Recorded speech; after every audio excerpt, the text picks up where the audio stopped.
காரைக்குடியில் road show மேற்கொண்ட தவேக தலைவர் விஜய் உரை நிகழ்த்தாமல் புறப்பட்டுள்ளார். காரைக்குடியில் ரோட் ஷோ மட்டும் சென்று திரும்ப புறப்பட்டிருக்கிறார் தவேக தலைவர் விஜய். காரைக்குடியில் பிரச்சார கூட்டத்தில் விஜய் உரையாற்ற ஏற்பாடு செய்யப்பட்டிருந்தது. இந்நிலையில் உரை நிகழ்த்தாமல் தவேக தலைவர் விஜய் புறப்பட்டிருக்கிறார். காரைக்குடியில் ரோட் ஷோ மட்டும் மேற்கொண்டு தற்போது உரை நிகழ்த்தாமல் திரும்ப புறப்பட்டிருக்கிறார் தவேக தலைவர் விஜய். காரைக்குடியில் பிரச்சார கூட்டத்தில் தவேக தலைவர் விஜய் உரையாற்ற ஏற்பாடு செய்யப்பட்டிருந்தது. இந்நிலையில் அங்கு ரோட் ஷோ மட்டும் சென்றுவிட்டு திரும்ப புறப்பட்டிருக்கிறார் தவேக தலைவர் விஜய். கூடுதல் விவரங்களை செய்தியாளர் சரவணன் வழங்க கேட்கலாம். சரவணன், வணக்கம். இதற்கு என்ன காரணம், விரிவா சொல்லுங்க. தவேக தலைவர் விஜய் காரைக்குடியில இன்று பரப்புரை மேற்கொள்வதாக அறிவிக்கப்பட்டு அதன்படி தனி விமானத்துல மதுரை சென்ற விஜய் காரைக்குடிக்கு சாலை மார்க்கமாக சென்றார். அவருக்கான அனுமதிக்கப்பட்ட அந்த நேரம் என்பது 12 மணியிலிருந்து 2:30 மணி வரை என்று அதிகாரிகள் தரப்புல கூறப்படுகிறது. தற்பொழுதே 2:30 கடந்து விட்டது, 2:40 ஆகிறது. அவர் அந்த பேச வேண்டிய இடத்திற்கு, காரைக்குடியில அந்த பழைய பேருந்து நிலையம் அருகே அவர் பேச வேண்டிய அந்த இடத்திற்கு சேரும் பொழுதே 2:30 மணி ஆகிவிட்டது. எனவே அங்கிருந்து அவர் பேசாமல் புறப்பட்டு விட்டார்.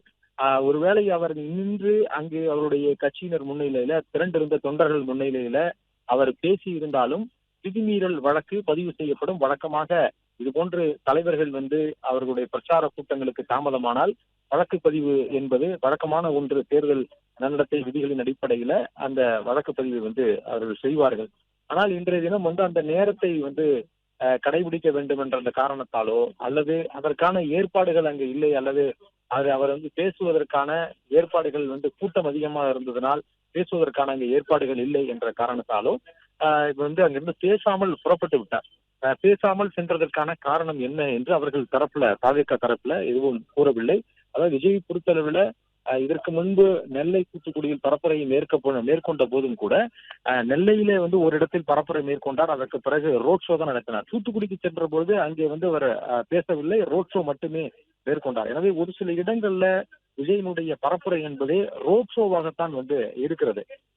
ரோட் ஷோ மேற்கொள்வதே ஒரு வகை பரப்புரை என்பது போன்றுதான் விஜய் மேற்கொள்கிறார். அதாவது விஜய் அவருடைய முகத்தை காண்பிப்பதே, அவருடைய திரண்டிருக்கக்கூடிய மக்களிடம் முகத்தை காண்பிப்பதே ஒரு வகையிலான பரப்புரை. அது தேர்தலுக்கு அவருக்கு கை கொடுக்கும் என்று நம்புகிறார்கள் அவருடைய கட்சியினர். அதே பாணியை தான் விஜய் தொடர்ந்து கடைபிடிக்கிறார். இதற்கு முன்பு நடந்த சில பரப்புரைகளிலும் ஒரு இடங்களிலே பேசிவிட்டு 3 இடங்களில் 4 இடங்களில் அனுமதி வாங்கினாலும் மற்ற இடங்களில் எல்லாமே ரோட் ஷோவாகத்தான் மேற்கொள்கிறார். கையசைத்து விட்டு செல்கிறார். பாண்டிச்சேரி உதாரணமாக சொல்ல வேண்டும் என்றால், பாண்டிச்சேரியிலே 4 இடங்களிலே அனுமதி பெற்றிருந்தார்கள். பாண்டிச்சேரி ஒரு இடத்திலே மட்டுமே விஜய் பேசினார். அதற்கு இடத்துல அந்த 3 இடத்திலுமே பார்த்தோம் என்றால் அவர் கையசைத்து விட்டு சென்று விட்டார். கடைசியாக வில்லியனூர் பகுதிக்கு அவர் செல்லவே இல்லை. விட்டிருந்த வில்லியனூர் பகுதிக்கு செல்லவே இல்லை. இதே போன்றுதான் நாளைய தினம் கடலூரிலே மேற்கொள்ள இருக்கக்கூடிய பரப்புரையிலும் கூட அவர் ரோட் ஷோ செய்வதற்கு தான் திட்டமிட்டிருப்பதாகவும் சொல்லப்பட்டிருக்கிறது. அதாவது மஞ்சக்குப்பம் பகுதியிலே அவர் பேசுவதற்கும், வடலூர் மற்றும் திட்டக்குடி பகுதியிலே பரப்புரை மேற்கொள்வதற்கும் அனுமதி பெற்றிருந்தார்கள் என்ற பொழுதுமே இவர் அந்த 3 இடங்களிலுமே, கடலூர், மஞ்சக்குப்பம், வடலூர், திட்டக்குடி, விருதாச்சலம் அருகே திட்டக்குடி, இந்த 3 இடத்திலுமே அவர் ரோட் ஷோ செய்வதற்கான வாய்ப்புகள் தான் அதிகம் இருப்பதாக அவர்கள் தரப்புல கூறப்படுகிறது. பேசுவதற்கான எந்த ஏற்பாடுகளும் இல்லை என்கிறார்கள். பேசினால் ஒரு காலதாமதம் ஏற்படுகிறது, அங்கே கூட்டம் அதிகமாகிறது. இதனால் மீண்டும் இது போன்ற ஒரு அசம்பாவித சம்பவங்கள் எதுவும் நிகழ்ந்துவிடும் என்ற காரணத்தினால் அவர் பேசுவதை தவிர்க்கிறாரா என்ற எந்த விதமான விளக்கமும் அந்த கட்சியினர் தரப்பிலிருந்து, தவேக தரப்பிலிருந்து எந்த விதமான விளக்கமும் அது போன்று தரப்படவில்லை. ஆனால் அவர் ஒரு பரப்புரை பாணியவே அவர் தொடர்ந்து இது போன்ற இந்த ஒரு ரோட் ஷோ மேற்கொள்ளக்கூடிய ஒரு பரப்புரையாக சொல்கிறார். பொதுவாக தலைவர்கள் ரோட் ஷோ செல்லும் பொழுது அதற்கு முன்னதாக ஒரு கூட்டத்தில், ஒரு பொதுக்கூட்டத்தில் பேசுவார்கள், அல்லது ஒரு இடத்தில் வேட்பாளர்களை நிறுத்தி அவர்களுக்காக ஆதரவு சேகரித்து பேசுவார்கள். அதற்கு பிறகுதான் பரப்புரையை அவர்கள் அந்த ரோட் ஷோ போன்றவற்றை எல்லாம் மேற்கொள்வார்கள். அதாவது ஒரு பரப்புரை கூட்டத்தில் பேசுவதற்கு முன்பும் பேசிய பின்பும் ரோட் ஷோ மேற்கொள்வது அரசியல் கட்சி தலைவர்களுடைய பாணி. ஆனால் தவேக தலைவர் விஜய் பொறுத்தளவுல அவர் தொடர்ந்து பரப்புரை பயணங்கள்ல அனுமதிக்கப்படக்கூடிய இடங்களிலும் கூட ஒரு இடத்தில் பேசினார், மற்ற இடங்களில் எல்லாமே ரோட் ஷோ. அவர் பேசாமல் கடந்து விடுகிறார் என்ற நிலைதான் இருந்தது. ஆனால் இன்றைய தினம் காரைக்குடியிலே அவர் மேற்கொள்ள இருந்த இந்த பரப்புரையில அவர் விஜய் இந்த இடத்தில் பேசுவார் என்று பெரிய எதிர்பார்ப்போடு அங்கே வந்து அவருடைய கட்சியினர் வந்து நின்றிருந்தார்கள். காலை முதலே வந்து கூட்டம் கூட தொடங்கி விட்டது.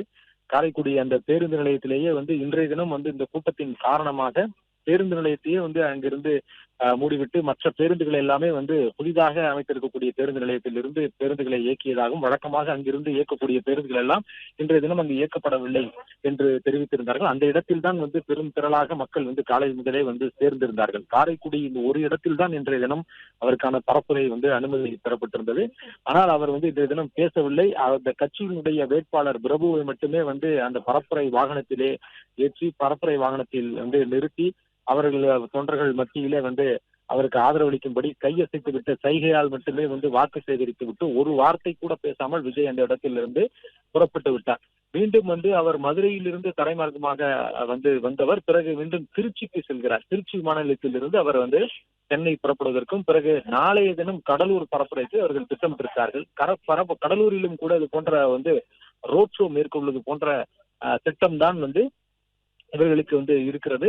இன்று காலை முதலே அவருடைய ஆதரவாளர்கள், கட்சி ரசிகர்கள் என பெரும் கூட்டமாக காரைக்குடி பேருந்து நிலையம் அருகே திரண்டிருந்த அந்த கூட்டத்தினர் அவர் பேசவில்லை என்பதனால் வந்து பேசாமல் அவர் புறப்பட்டதனால் அவர்களே சிறிது நேரம்